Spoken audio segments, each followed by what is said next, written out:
This is my Seekins PH3. Hunting season is quickly approaching, and I realize I have a serious problem.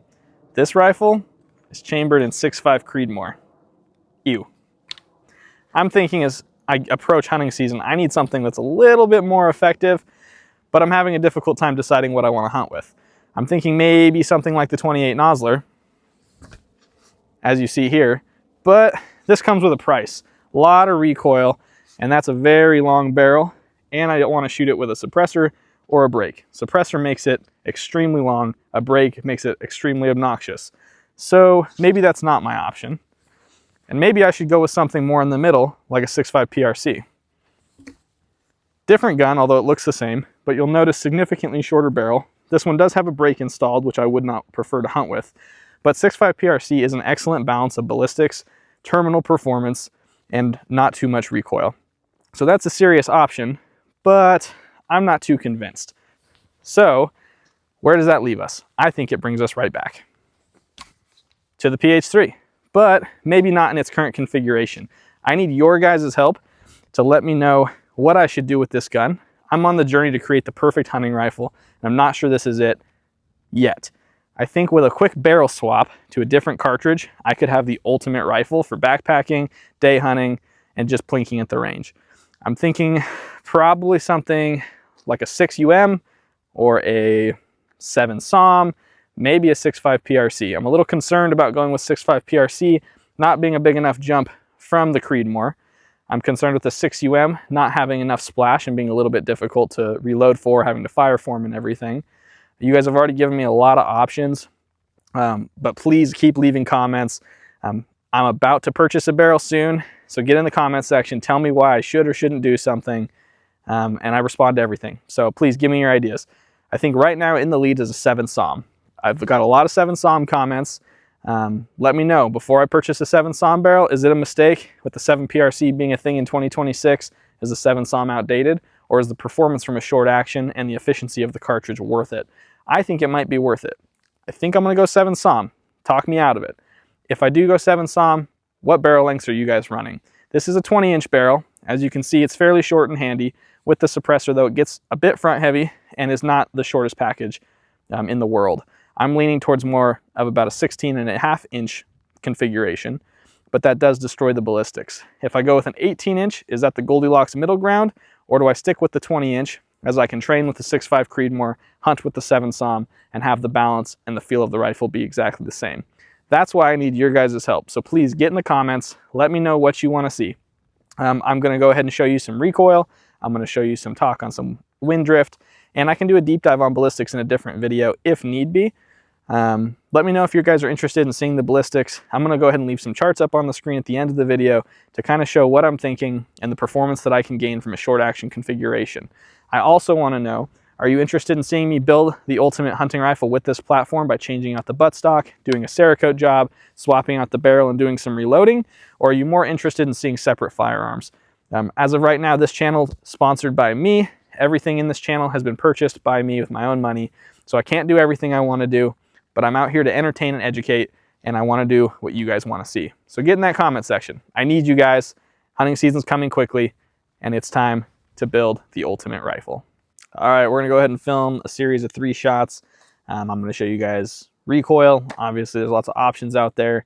I'm gonna be simulating more of like a 6 Creedmoor with a light bullet, a 6.5 Creedmoor with a little bit heavier bullet, and then we'll move on to a 28 Nosler with a much larger bullet. So first shot, it is a 6.5 Creedmoor, but we're shooting 105 grain bullets. That's kind of in the normal weight class of something I'd be shooting out of a 6 Creed. So you'll see that recoil in slow motion. We'll move on to 140 grain 6.5 Creedmoor.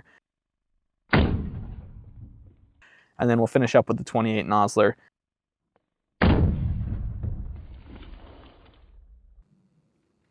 All right, now I want to go ahead and show you guys some examples of my concerns while choosing a cartridge. So I'm concerned about a few different things. I'm concerned about ballistics, how flat the cartridge is. I'm concerned about wind drift. I'm a little bit concerned about splash, being able to spot impacts for just practicing, making up follow shots on animals, etc. So we're gonna go ahead and simulate recoil. Actually, not simulate recoil, we're gonna show you recoil. And then we're gonna go ahead and show you some downrange results at probably about 400 or 450 yards pay attention to the splash of the bullet as well as the wind drift. So the lower the BC, the more wind drift it's going to have. You'll notice that it's off the mark by a significant amount more than the other cartridge. I also want you to see how much dust it puts up in the air to be able to spot your impacts while taking recoil into consideration.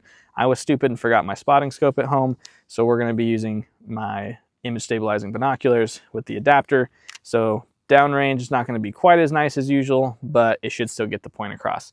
So let's go ahead and jump on the guns. I'm going to be shooting 28 Nosler 6.5 PRC and 6.5 Creedmoor, and you guys will get to see the difference between wind, splash, and a couple other things. So let's get shooting.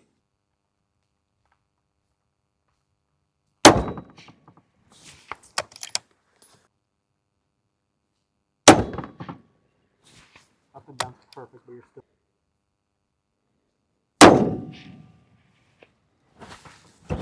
All right, so you guys just saw the splash difference between some of those different cartridges, just to kind of show how easy it is to spot your own impacts or other people to spot your impacts accurately. Unfortunately, I wasn't using rifles that were sighted in, so it did not really show wind drift that well, but that's okay. I'll put some numbers up at the end about the different wind drift for different cartridges that I'm considering. Let's move on. I'm going to show you guys why I think it's somewhat important to have a flat shooting cartridge. Let me know in the comments if you think having a flat cartridge is important. Give me a story of when it mattered or didn't matter. But I got a target down there. It is a, I don't know, it's probably like a quarter size to real life elk target. It's at 420 yards. I think in the field it's often easy to misrange an animal or range an animal and then it walks off. Happens all the time. I'm guilty of it myself. I'll range an animal once, we'll get dialed up, and if it moves off 20 yards, I typically don't re-range it. I just assume that it's still close enough. And I shoot a lot of flat cartridges, so it hasn't really gotten me in trouble, although it certainly can. I want to test that today. I'm going to do a video in the future where we test it thoroughly, and we'll do some steel, some different targets to show whether you'd hit your animal or not with a bad range. But for right now, I'm going to use the same guns, so I'm just going to use the 28 Nosler and the 6.5 Creedmoor for now. And I'm going to aim at the elk target, and it's at 420 yards, but I'm going to go ahead and pretend that we misranged it, and we'll call it maybe 400 and, actually I want to shoot high, so we'll probably call it 380 yards or 390 yards. I'll dial for that, and we'll show that the flat cartridge may still be a lethal hit, whereas the less flat cartridge might miss cleanly. But let's find out. We'll skip to that.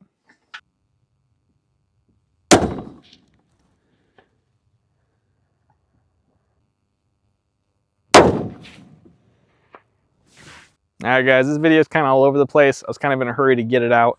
I was checking barrel lead times. Some of them are really far out. So I wanted to get this video out. I'm going to take your guys' comments into consideration, and I'll probably be getting a barrel on order, unless you guys can talk me out of it and tell me I need to get a new gun to hunt with and review. In this video, you know, we'll show some ballistics here probably at the very end, but give me your guys' comments on what you think is best. Take into consideration splash for spotting impacts, wind drift, terminal performance. I know a lot of you guys love 6.5 PRC. I like 6.5 PRC myself. I don't think that's a big enough jump from the Creedmoor. Convince me that it is.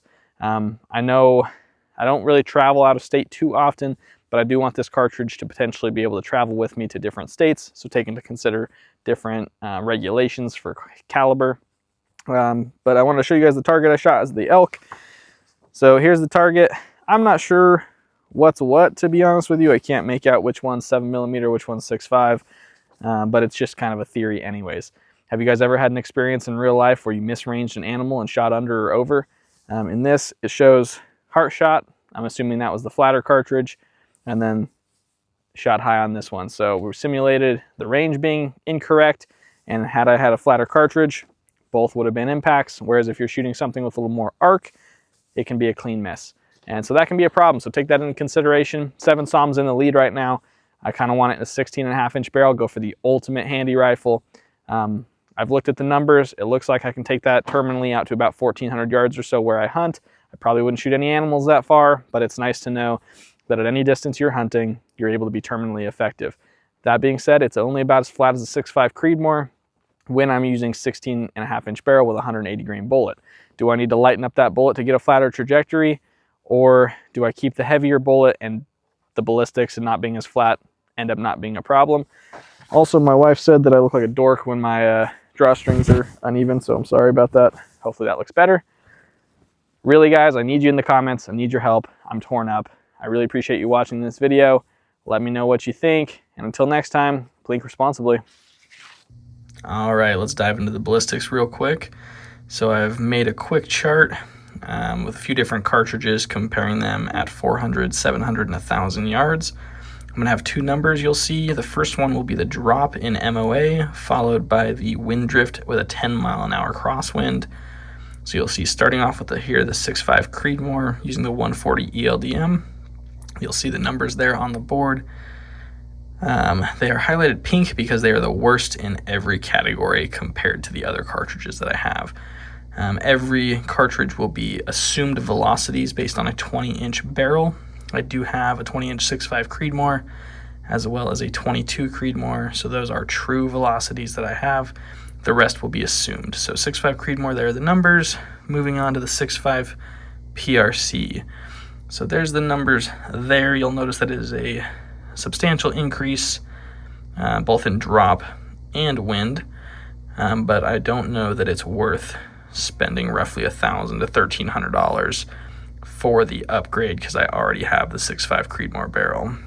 Obviously, all these numbers can change with your own reloads, your own rifle, or changing the bullet, so your mileage may vary. I'm going off these numbers for now. Another option, 22 Creedmoor. A little concerned about this not being legal in every state that I may end up going to. I love the 22 Creedmoor. I already own one. That's a reason I probably shouldn't buy another one. But you'll see the numbers there. It is flatter than everything else as of now. And the wind drift is not better than the 6.5 PRC, but it is certainly respectable in the scheme of things. Moving on, we have the 6UM. So this is a cartridge I'm extremely interested in. For those that aren't familiar, this was created by Unknown Munitions. The goal, I believe, was to have a 1,000-yard elk rifle with 6.5 Creedmoor recoil in order to spot your own impacts. So it's highlighted yellow in the drop category because it is the flattest at every yardage in this chart. Extremely flat. It's got really good wind bucking capabilities. This is based off of a 108 grain ELDM. I did not write that down, I forgot. Again, your mileage may vary with different bullets. Negatives on this one, it's extremely expensive. If I order custom ammunition, it's going to be difficult to reload for, as I'd have to fire form the brass, unless I'm willing to pay extreme premium prices to get fire formed brass from Unknown Munitions. But that one I've been very interested in. Barrel life will be extremely low on that as well. Next option is going to be the 7 SOM in a 20-inch barrel. You'll notice the wind bucking capabilities is the best in every category. The drops are not overly impressive, but they certainly aren't a slouch. They're respectable. This is based on a 180 ELDM.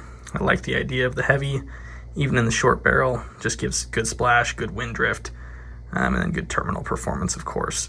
A lot of you guys have recommended the 7 SOM. I've always been interested in the 280 Ackley Improved and nearly built one a handful of times. 7 SOM and 280 Ackley Improved are basically ballistic twins. So that looks pretty promising. Last one on the list, going to be a 7 SOM with the 180 ELDM once again, this time in a 16.5-inch barrel. So again, not the most impressive, but also not a slouch. Need you guys to let me know which cartridge I should go with, whether it's on this list or not. I'm mostly interested in the 7 SOM with the 16.5-inch barrel. For those of you that think I should go 20, do you think the extra 3.5 inches of barrel are worth the numbers there on the screen? Or do you guys think saving 3.5 inches off the barrel for the extra handiness is worth it to still get those somewhat respectable numbers? I know you guys have recommended quite a few other cartridges. These are just a rough chart. If you want to pause the screen to look at them all side by side, you can. But I'm going to be ordering a barrel somewhat soon, I think, if I can make up my mind. Somebody talk me out of a 16.5-inch 7 SOM, or forever hold your peace. Thanks for watching.